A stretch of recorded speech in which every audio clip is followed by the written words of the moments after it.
Good evening, everybody. Thank you for joining us for MTN's latest town hall event, Kids in Crisis, a look into issues plaguing Montana's high school children based on data from the 2021 Youth Risk Behavior Survey. Now, for those unfamiliar with the survey, it's given annually to kids between 7th and 12th grade in every Montana school district.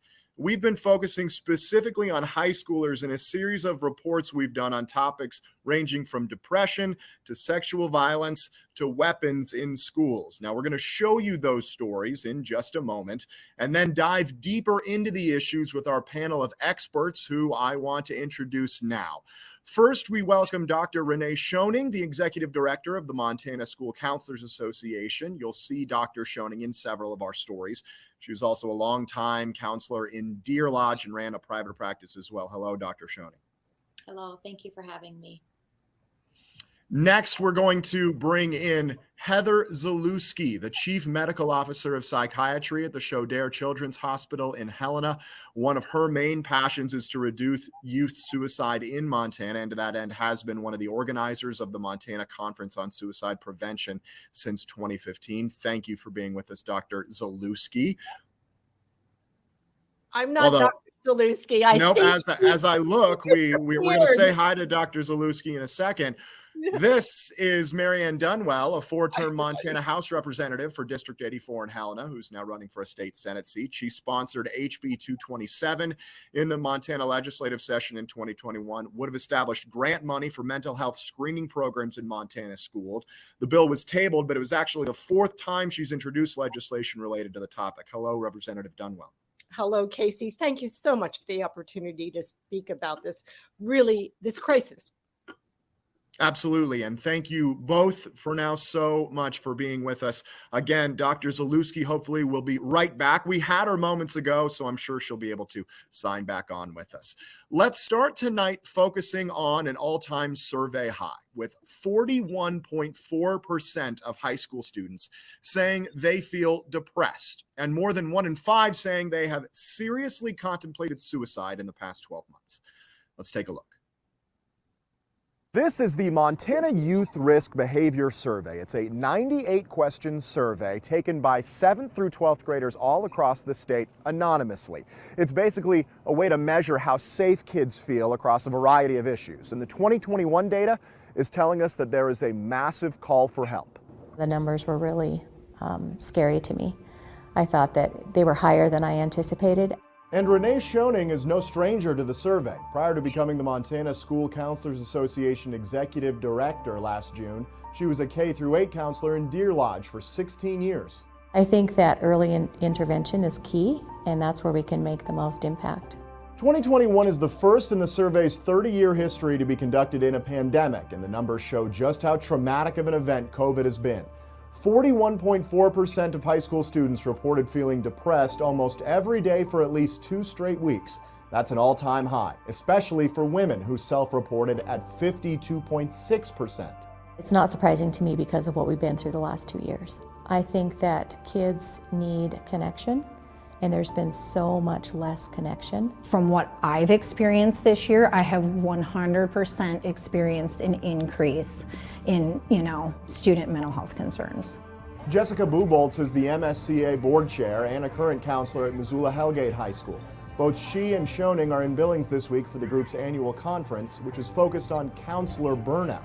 Something that we talk about is making sure that we have skills to help ourselves.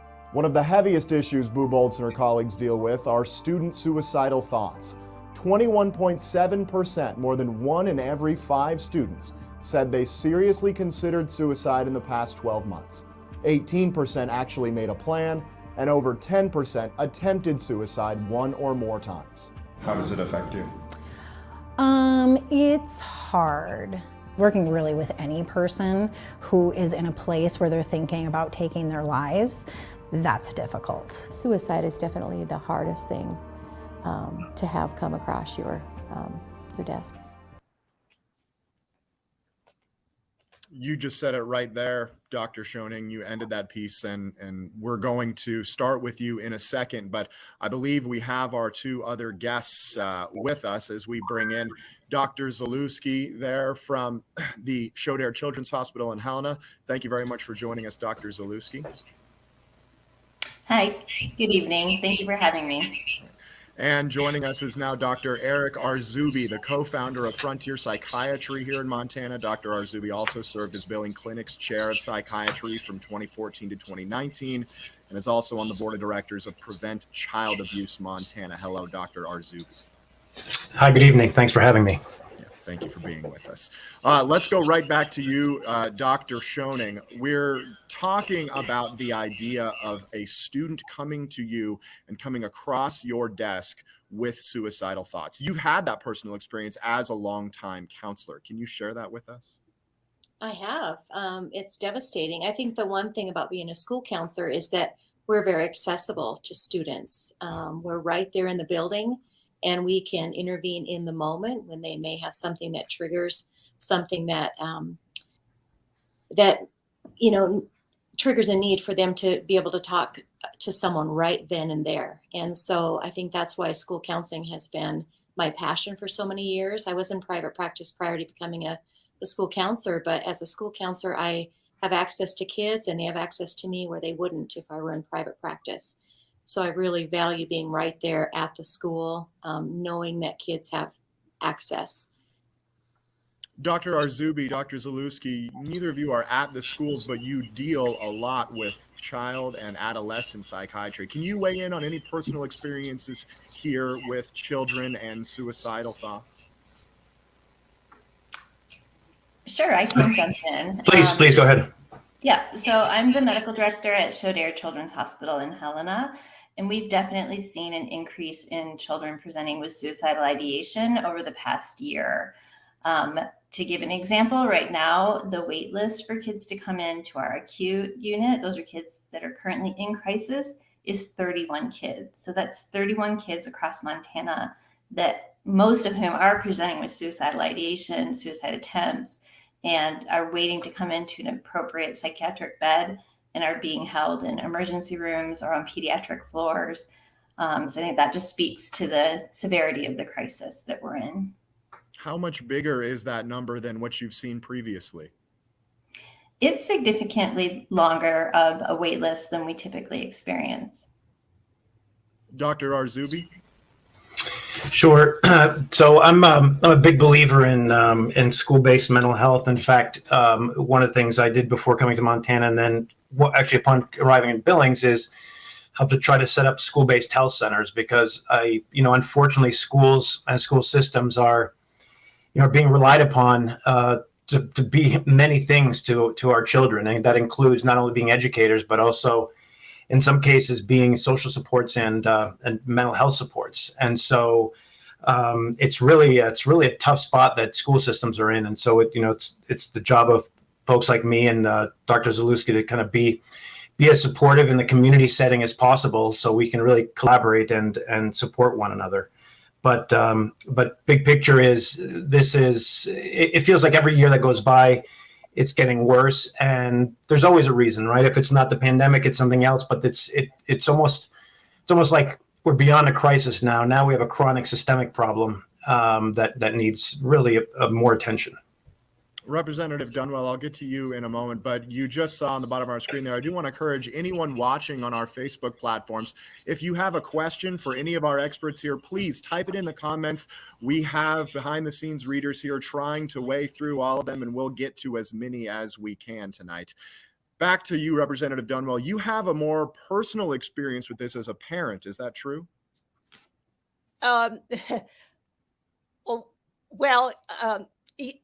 I do actually.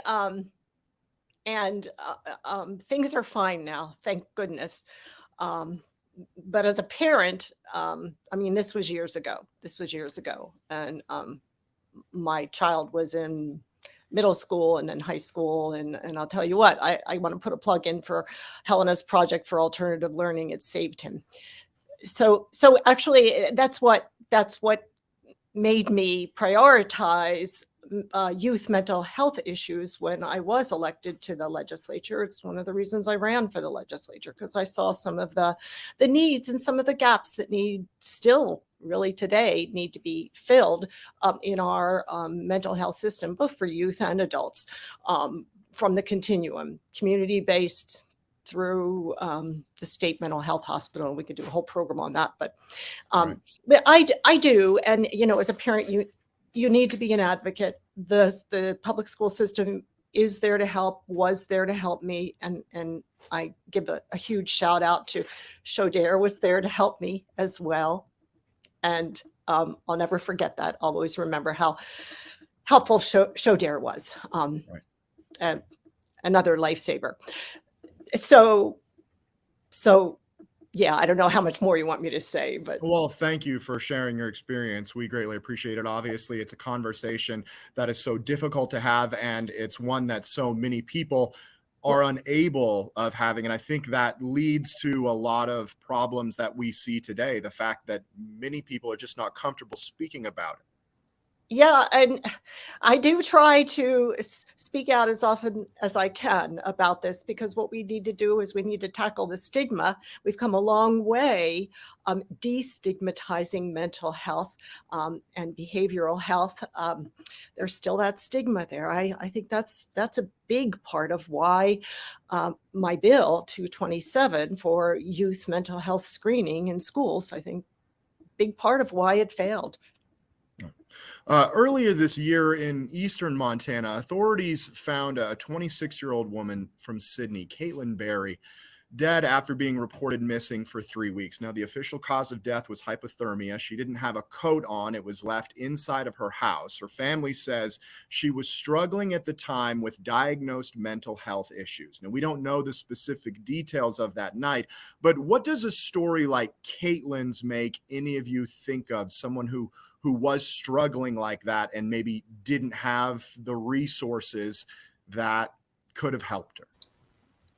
So I can, if it's all right, I can jump in. I mean, again, one of the things I'm trying to do is to shift the way I'm talking about these issues. Again, I've gone beyond calling this a crisis to now really a systemic problem that's chronic. Because if this were a crisis, it would be time limited.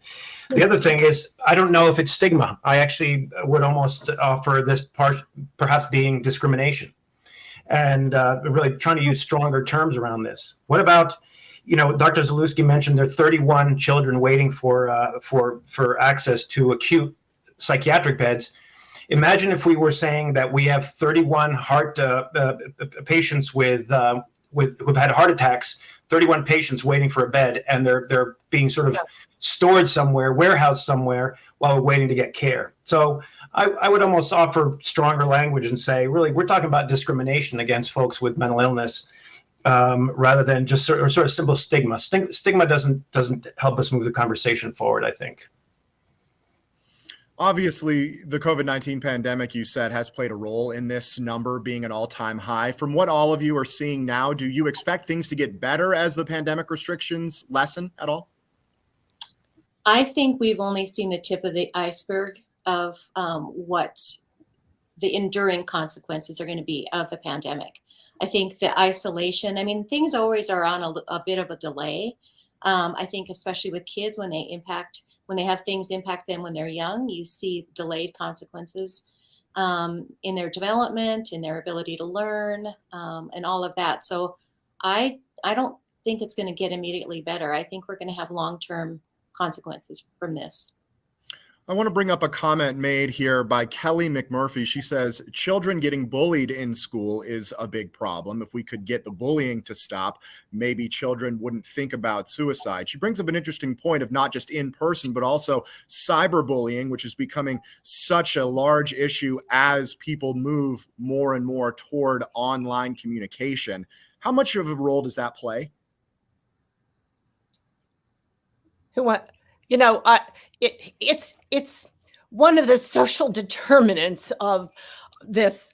I love this discrimination and chronic systemic problem. Dr. Arzubi, I really like that, and that's what we have here.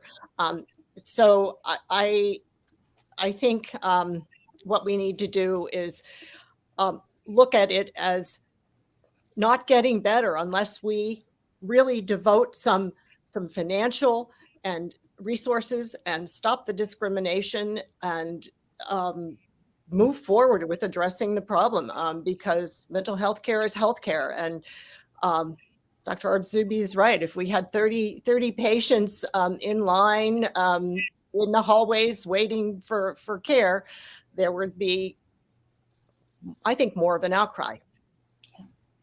And I would agree that bullying is a huge issue, and cyberbullying is even more of an issue.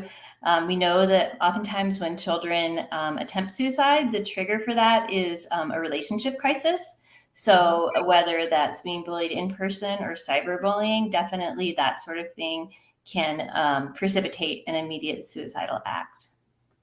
You talk about a relationship crisis. Let's move on to our next story, which deals with sexual violence numbers in the 2021 Youth Risk Behavior Survey. 13.5% of high school students say they had been the victim of sexual violence in the past year, and there are almost as many who say they've been raped. Take a look. Really difficult to hear, especially when you think it's 1 in 10 kids. Renee Schoening, a longtime Montana K-8 counselor and now executive director of the state's School Counselor Association, is referring to this number. 11% of high school students say they have been physically forced to have sexual intercourse when they did not want to. The more common term is rape. It doesn't really surprise me just because I've been doing this work for a very long time. And I've heard a lot of stories. But sometimes it's not necessarily reported to the school. Sometimes it'll be reported either to the authority or other resources that we have within the community as well. Jessica Buboltz, a current Missoula-Hellgate counselor, says her school administrator will report alarming cases to police. Missoula County's numbers are slightly lower than average at 10.1%. Yellowstone County is right in line at 11.1%.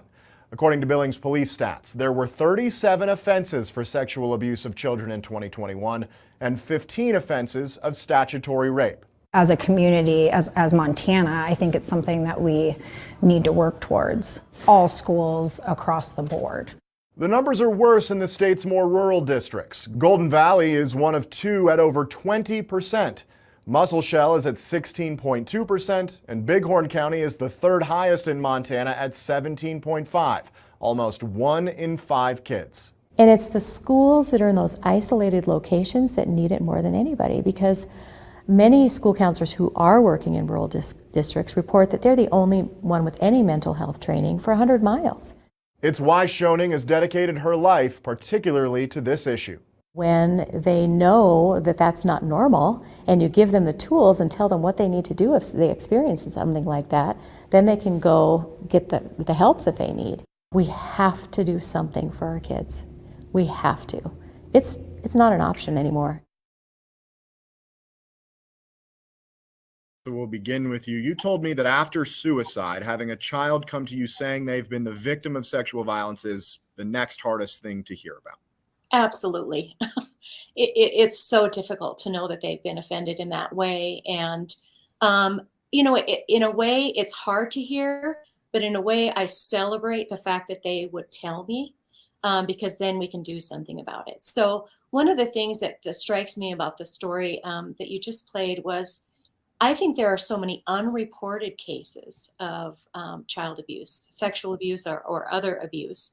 And that's a real concern. I think we have a culture of shame that prevents people from coming forward when they've been sexually abused or have had sexual intercourse without consent. And so that's a real concern, and kind of speaks again to what Dr. Arzubi was saying, that this is a systemic problem and a cultural problem. We have got to address the shame around having a mental health problem or having been offended in some way. And to really, because secrecy feeds shame, and that often is why we aren't able to help, because we don't know. You mentioned the numbers not lining up. Obviously, the numbers of sexual violence cases reported in Billings are nowhere near what an 11% number would do for the city's high school students, which number in the hundreds. It is important. I do want everybody to know that the Youth Risk Behavior Survey is a completely anonymous survey, all 98 questions answered without any names, ages, sex, race written down. The 11% average is high enough, but you see it go over 20% in some of Montana's more rural communities. It's often where they have the least amount of help. Is that fair to say for whoever wants to jump in?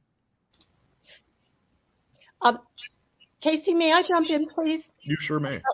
You know, a few years ago, there was this spectacular story about James Jensen in eastern Montana, molesting young boys. Yes, a story out of Miles City. Athletic trainer, yeah. And so that prompted me to sponsor back in 2019 House Bill 109, which would have repealed the statute of limitations, because in his case, the statute of limitations was up, and he actually Facebooked, aha, I made it without getting caught. Turns out he was caught with child porn on his computer, but he was never prosecuted for the molestations. And so my bill would have repealed the statute of limitations because, you know, in addition to the shame, there's threats. The perpetrator is often somebody that the young person knows, and it threatens them with their life if they tell anybody, and especially kiddos. I mean,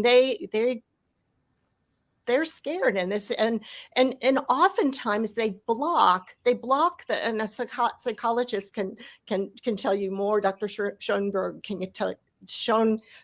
I apologize, Schoening can tell you more, but they can block the experience for years and years and years, and maybe not remember the experience until they're 40. And it explains so many of their current, maybe aberrant behaviors now. And so there should not be a clock on kids and prosecuting this heinous child sex abuse.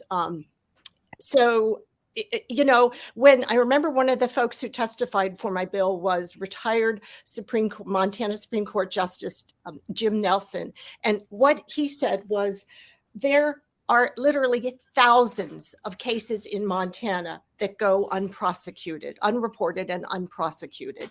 And that's just not okay. And he also said that a lot of this stems from institutions' lack of action and cover-ups. We've seen some of those in the news too. Sure. So thanks for letting me. I think we're just seeing the tip of the iceberg. Sure. I apologize. I just had just a couple quick thoughts about this. You know, I'm thinking about bullying and sexual abuse. There are parallels there, right? Because what happens is a lot of bullying sometimes goes under or unreported because children don't trust what adults are going to do about it. And the same thing with sexual abuse. A lot of sexual abuse goes underreported, unreported because the children don't trust what adults are going to do with this. So again, I just really, number one, I invite us to think about, is there an issue more important than the one we're talking about today?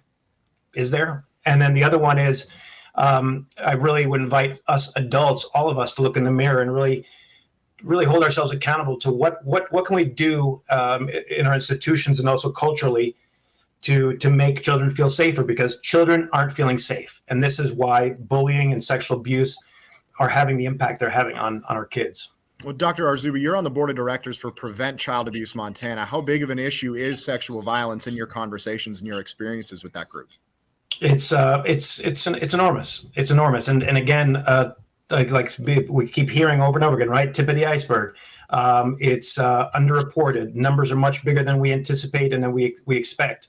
And certainly, I imagine Dr. Zalewski would maybe share this, and in that so many conversations that I have with children who are struggling with mental health problems, the exposure to abuse is just really ubiquitous. It's happening all the time, and it almost feels like every other child I talk to has really struggled with this. So it's out there, and it's a lot more than people think. Yeah, I think at Chaudhary, we are a sanctuary certified institution, which means we base all of our treatment on a trauma-informed model. And really our philosophy is essentially that trauma is everywhere. And, you know, there are the Individual traumas, which of course sexual abuse or rape or bullying are all examples of individual trauma. And then what I have seen and what I feel is happening and may partly explain these high numbers that we're seeing is I really feel like the COVID-19 pandemic has been a collective trauma because of the isolation, because of loss, because of disruption in routine. I mean, for so many reasons, families who are now struggling financially. The list just goes on, right? And so on top of all of the individual traumas that we're all trying to deal with and that the children are trying to deal with, we now have this collective trauma that we're also trying to deal with. And frankly, I think it's just too much for kids, and they're not doing well. Right. And we see that every day. I want to agree real with quick. that. Sorry, I just want to get to one more viewer question that we have in here. This is from Leonard Bryan. He asks, what is the first step in growing the facilities for the kids that need immediate care? Is it a financial issue? Is there any volunteer organizations one can join? And lastly, what platform can I use to stay informed on this current information for our kids? Well, that's like a 17-point question, but I'll take a stab at least a couple of them. So, one thing to be hopeful about, because I do feel like, as adults working with kids, yes, we have to be empathic and we need to advocate for them. And we also need to hold out hope for them. And Shodair is building a new hospital that will have greater capacity, more beds, all single rooms. So we are on track to be done with that project by the end of this year and moving in January. So there are things to be hopeful in this space. I don't want everything to come across, doom and gloom.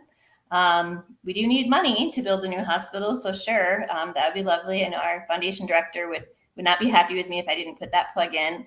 And then as far as volunteer organizations, there are a lot of volunteer organizations. I don't think I could do justice to a comprehensive list, but I know Big Brothers Big Sisters is always looking for volunteers. NAMI Montana has a Families to Families program. You can become a CASA advocate and be an advocate for a child who's in the custody of Child Protective Services. So those are just a few that come to mind, but there definitely are opportunities to help. And I just like to say, some of the opportunity starts at the legislature. We have the power of the purse. And last session, I was heartbroken. House Bill 2, which is the big budget bill that the legislature passes every 2 years. There was a $2 million appropriation for CSCT, Comprehensive School and Community Treatment Program. And I voted for it, but the majority didn't, so it didn't get through. And that's the program right into the schools. And Dr. Schoening can probably speak to that. And also there was $1 million of funding that didn't get passed for public health, suicide prevention type efforts. And it takes money to address these problems. Okay, Dr. Dunwell, you bring up an interesting point. Oh, Dr. thank Schoening, you. I'm just representative. I'm not a doctor. I'm sorry about that, Representative Dunwell.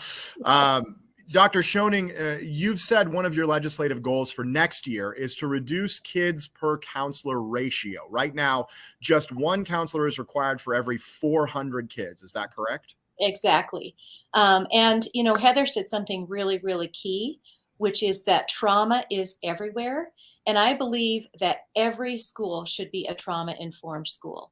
And that takes money, that takes staffing. We need more school counselors to do that preventative kind of systemic work to help the school climate be more positive so that schools are feeling safer for every single kid. School counselors are there for every single child in the school. And we can't assume that kids are okay. We have to understand that they have all endured trauma. No one is immune from this pandemic. And we often have many, many kids who are enduring traumatic events that we're unaware of. We have to be trauma informed in everything that we do in every school in Montana. And that's going to take some real work and real work in adding staff and hopefully getting more school counselors out there doing that good work. And I too really appreciate the CSCT work that we've done. That tier 3 level service is for those students who are needing really intensive intervention. And so those programs can, have maybe 18 to 20 students in their programs to work very intensively with a therapist and a behavioral specialist. That's needed too. We need to hit this from all angles. And the schools are the center of that work, I think, because we work with so many. And I'm just really hopeful that we can get this through. Representative Dunwell, I mean, everything that Dr. Schoening wants to do takes money, as you know. How does she get those things done? Well, advocate to people like myself, to your state legislators, to the governor's office. We need all hands on deck because, as Dr. Arzubi said, this is a chronic systemic crisis problem, and it's not going away anytime soon. We just, a budget is the reflection of our values, and Exactly. we need to value mental health treatment and prevention more. And we need to value children. We need to value children. They can't speak for themselves. We need to speak for them. And as I've said, when I've talked with Casey before, if we don't pay for this now in early intervention with kids, we pay for it on the back end. Okay, consider the cost of human life, the loss of life to suicide. We have got to do something about that. We have got to do something about giving people the tools for self-regulation. That will save the correctional department. Again, earlier intervention. If we put money toward kids and schools, we do save it in the long run. Can I tell a quick story about a parent? I talked with a parent who lost her daughter. Her daughter died by suicide, teenager, in my district. And the parent said, before she passed, I would have been opposed to mental health screening. It's none of your business. She said, now I would give anything to have had that, to identify her daughter as at risk, because she was one of the youth who knew she was a star, a sports star, this and that, who knew? Right. And those are the, those are the folks that slipped through the cracks, these kiddos, and that's what screening identifies. Yeah. Appreciate you sharing that.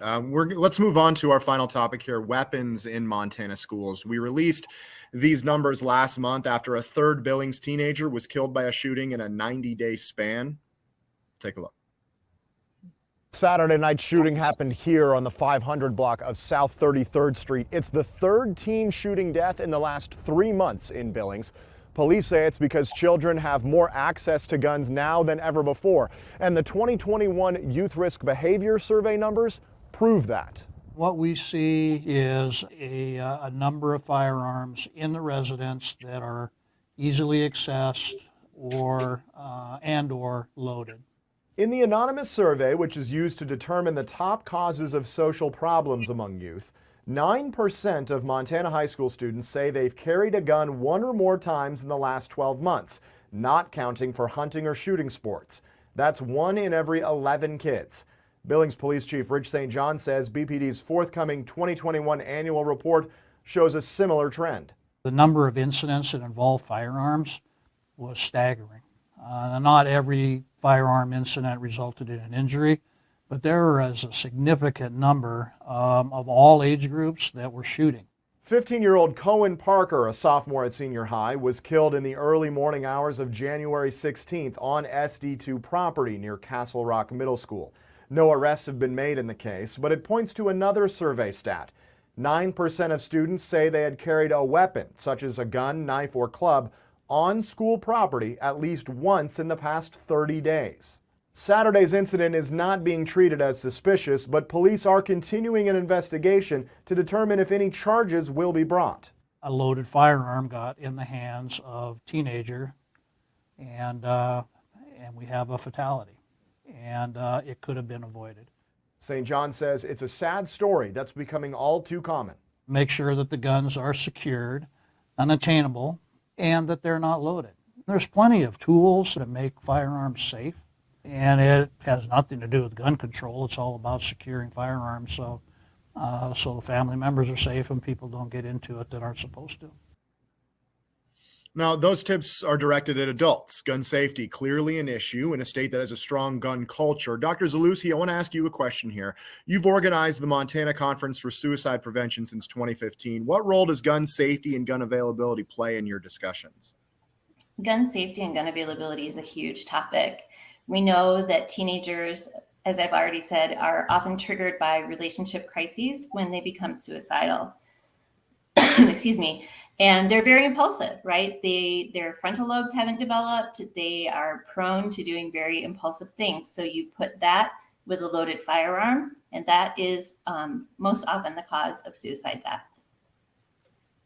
Dr. Arzubi, are children comfortable talking about guns and weapons? And what age group does that first come up in?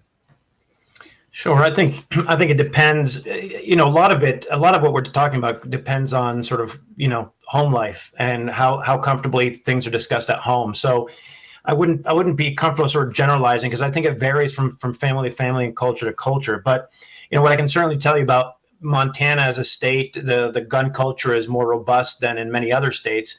And so I would say in Montana, I would argue it probably happens sooner than in some other states, given that there is such a prevalent gun culture and culture of hunting.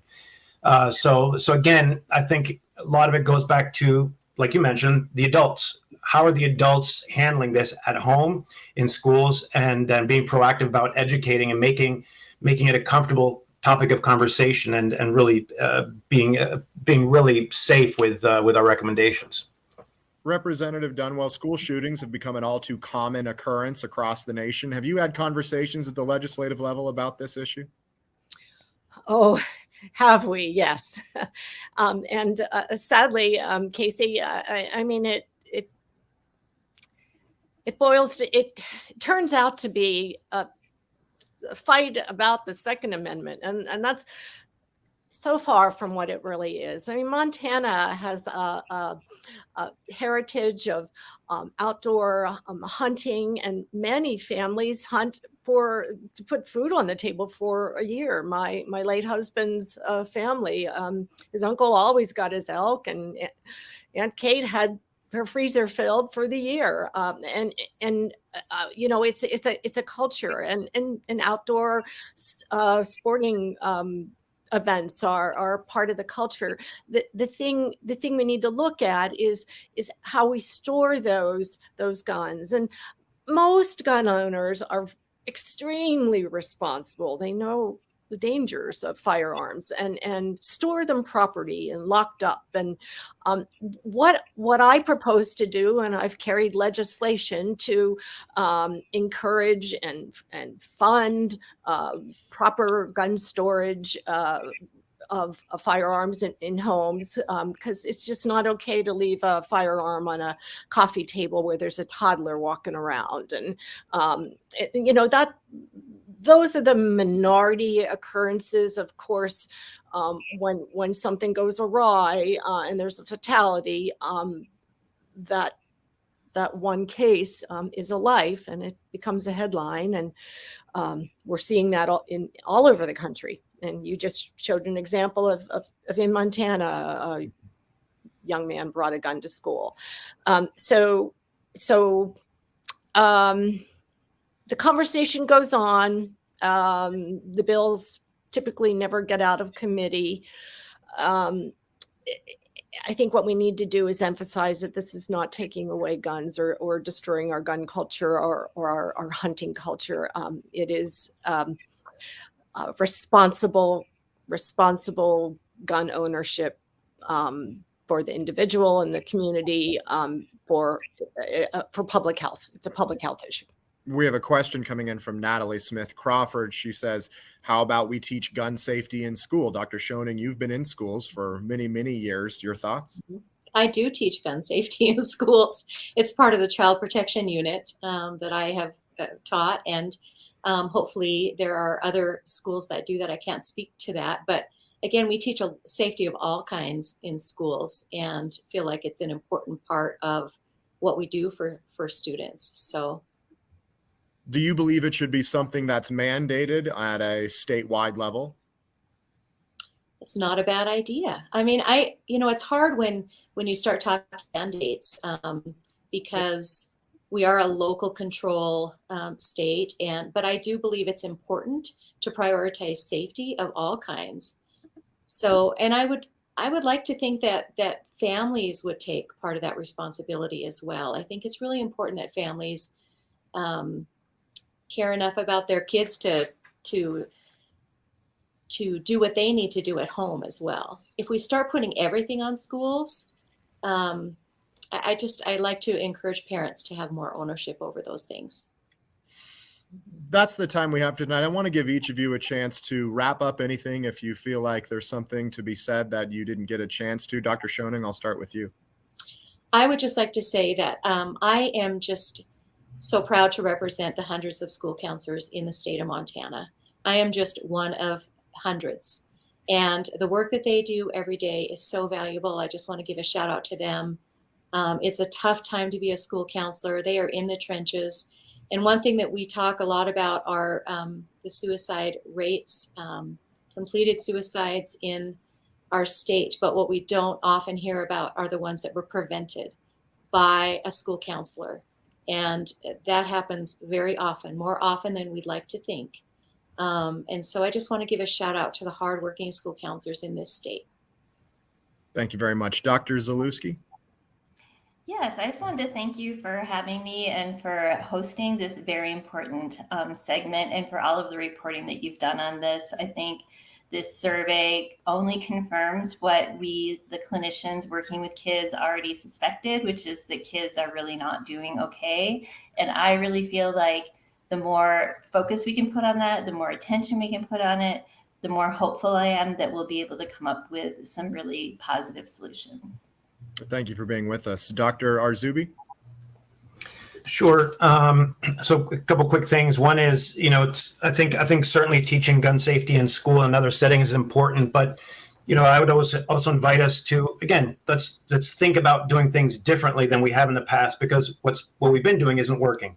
So, for example, how about we teach how to talk about mental health in schools, right? Let's teach kids, what is anxiety? How does it feel like? What are the signs? What is depression? So having vocabulary to talk about feelings so that kids can express themselves better and communicate better with adults. And then again, the other thing is we need to have hope, but I think we also need to be very realistic about the fact that, again, this is no longer a crisis. We have a chronic systemic problem that needs desperate attention. And while it is about money, I think really we need to think about better decision making with the money that we do have. And really, if we feel this is a priority, let's make the budget look like that, so that it prioritizes really the safety of children and the long-term health of our communities. Well said. Representative Dunwell. Well, thank you, Casey. I'm going to echo the other guests. I really, really appreciate you hosting this conversation, because it is a systemic, chronic problem, and we need to talk about it to lose the discrimination or stigma, however you want to look at it, all around. I'm just going to end with one fact here.